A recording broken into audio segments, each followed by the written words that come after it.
السیزده طباخ سال 2016 لروژا رونوت نافسنتر باجر دهوکدا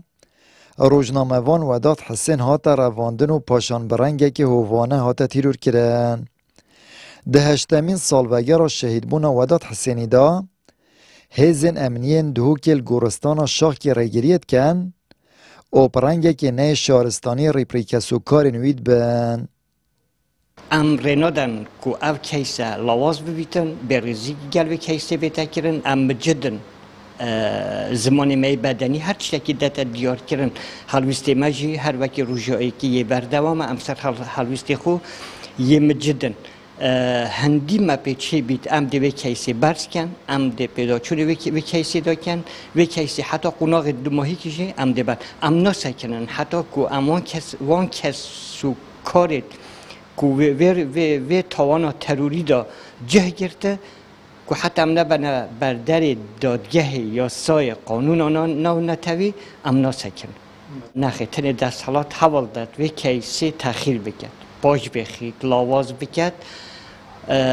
چونکه دست حالات خویه وقتی دست حالات خوبید ماده کی آشکارا کرد دخو آشکارا کرد ممکن نه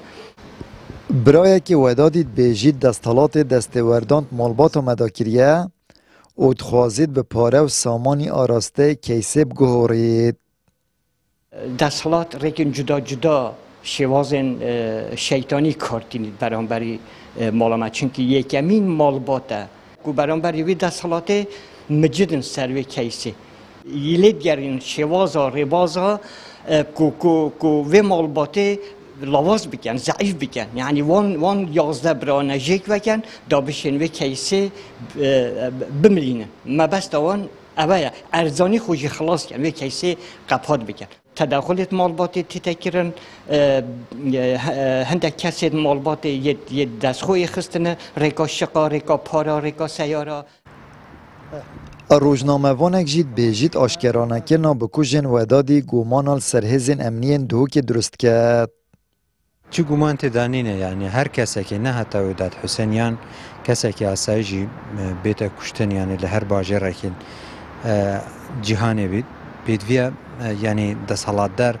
بکوژیوی بهنت دیار کردن اگر نیت دیار کردن تو و هر ساله یعنی بگومان یکسر گومان دست سر هندی کو دستالات دارن و باجر یعنی لعنین امنی و باجر دست هبوینه دگل و کشتن یعنی تیرور کردن و روزنامه وانه بگومان یعنی عالین برپرس عالین پیوانی دار وری برپرسیارن پشتی هر ساله نشینه بکوژی